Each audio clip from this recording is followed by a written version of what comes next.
Do you like your dog? Would you take them with you into battle and watch them possibly not make it through to the other side? Because in D&D, that's a common option, and I don't really feel like taking my mutt with me into battle. Seriously, with all the mystical realms that Dungeons & Dragons offers us to play in, why would I stick with just a dog? Because they're so cute, that's why! So if you saw the title of this video, you already kind of know what it's about, and this video is going to kind of assume that your DM is cool with you acquiring any of these cool, awesome pets, which can be a little difficult with rules as written. If you really want to truly tame and implement exotic beasts, there's not a great way to do that. So today, whip out your second level Find Familiar spells, because today I'm going to offer you a few options for animal companions or familiars that you may have never really considered.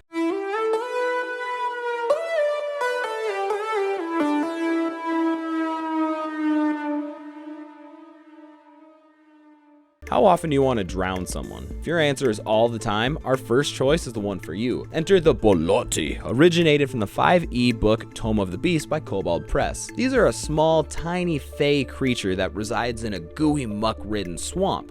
Its description from the Tome of Beasts reads, "This small, leering water spirit resembles a cross between a gray frog and a damp scarecrow, with small tendrils sprouting from all its extremities. It will then use these extremities to propel itself through the water, kind of like revisiting a McDonald's play place as an adult, on your stomach, pulling yourself forward, just kind of like a slug. Just as lethal as me in a play place too. The Bolotti wait for unsuspecting prey to wander above them, and at that point, it's a little bit too late. The reason I think this would make a great companion is its Fond of Allies ability, which states that it will coordinate surprise ambushes with fellow creatures it likes, such as the Miremouths and the Will-O-Wisps. This screams intelligent to me, and this would be a great resource for your party in and out of combat. Bolotti speak common, so you just might be able to persuade one to join your side. And they use innate spellcasting, so no need for wands.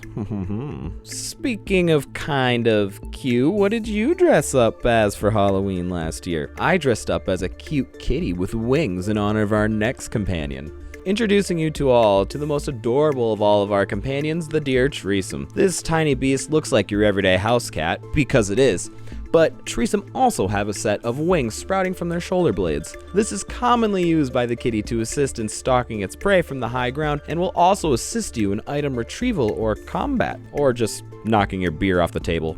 Your Treesome will also be able to understand you, but cannot speak beyond a meow. To you, at least. I bet they could talk to like a tiger or something. In its skill set, we also find Detect Invisibility, which breaks through magical invisibility, allowing them to see invaders or pranksters, if they let you know about it, because that's up to this little cutie. The Treesomes also have this keen smell and poison sensibility, and it's so cool that they can detect whether something's poisonous by touch, taste, or smell. No more gut rot for you, unless the Treesome meows. So, are you seeing a theme here? Our next companion is going to be the best to eat for dinner, if you can actually hit the dang thing. The wise Beastmasters out there will know, but for our greenhorns out there, the giant crab is an amazing animal companion. It will be a medium-sized beast that has a natural AC of 15, and this is really convenient because at its low CR rating, it's actually one of the first beasts you can tame. It walks and swims at the same pace as well as breathes underwater. In terms of combat, this guy has an exceptional ability for lower levels. The claw! Yes. This claw attack is more than a smack. It gets a nice +3 to hit, and the target is grappled. No checks, is grappled. No movement for them this round, and they have to roll to escape. The best part is it's not one, but 2 grapples for the price of 1. That's 2 foes your crab can stir fry at the same time. Awesome power and great mobility. These crabs are more than just mincemeat, and you should consider riding off into the waves on one of these pearly red shells, brah. They're only really red after you boil them. I don't know if that's true. You may have vaguely heard of the Vargoyle, and if you have, you're probably playing a warlock. This tiny fiend isn't included in the Find Familiar list or granted by the pack of the Chain of Vacation, but if you ask your DM, this is a terrifyingly fun companion. The Vargoyle is what happens when you put a bat and like your creepy math teacher in a blender. Vroom, it just flies around with its coriaceous wings, resembling the head of a cursed human. This is a tiny fiend that bites, which includes poison damage, and when it's not biting, it's probably using its stunning shriek ability, just a screaming head going, "Ah!" as it flies forward at you, which causes its foes to have to pass a DC 12 saving throw or be frightened and stunned until the next of the Vargoyle's next turn. Said next twice. Whatever. Leave it in. And if that wasn't enough, it can inflict a curse via kiss on unconscious foes. This curse causes you to lose charisma by the hour. And once your charisma hits 2, get ready to experience an excruciatingly painful death as your head yeets itself off your body, becoming its own Vargoyle. Maybe not the most elegant way for your species to procreate, but it is what it is. My last companion for you today is less of a singular beast, but instead more of a concept. Take this Hippo, shown on screen now.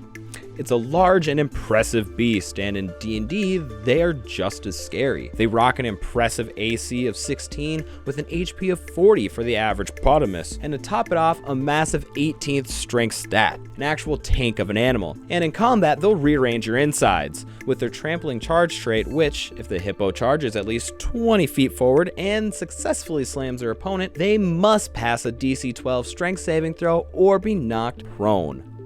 Ugh. I mean, that kind of makes sense. It's a giant hippo rushing at you. It's like me at a KFC buffet. But here's the thing. You can't actually tame these as a ranger. So I want to have this hippo as a pet. Without using dominate beasts or any other sorcery, what can I do? This is where you want to talk with your DM because you two are expecting. I'm talking about introducing a baby creature into your campaign, ignoring how you acquired a baby. In my case, Hippo. It's an easy way to satisfy someone looking for a bit more responsibility or spontaneity into their play sessions. It's also a bit of a wild card for the DM as they can narrate a bunch of intense scenarios quickly if the players are emotionally invested in their mate. This concept can and should be applied to a majority of the beasts out there in D&D. With love and compassion, you should be able to order your trained pet into combat. No way Nintendo would lie to us for 20 years. Right? Again, as a whole in this video, I'm ignoring certain balancing here and sort of overriding some class usefulness there as a whole with my implementations, but I don't really care. The way we play, me and my friends, is more fun to us all. And this was all possible because we just talked it out. Play it however you enjoy and let us know in the comments how of any ways that you incorporate familiars or pets into your D&D campaigns. Hold on, a quick note before I sign off here. The Threesome, as noted, has a companion ability to detect invisibility, but I really wanted to bring a companion that could go invisible all on its own. Yes, unseat servant, yada yada yada. If you would like this functionality, let us know and we might touch on how to add invisibilities to your NPCs, players, companions, etc. in the future. Anyways, I hope you found a companion for yourself here today, and if you like this video, please give us a like, a subscribe. Go ahead and check out our Twitter, Instagram, and if you want to see us live, look for us on Reddit, Twitch, or here on YouTube. Have a good session, everybody, and keep on rolling.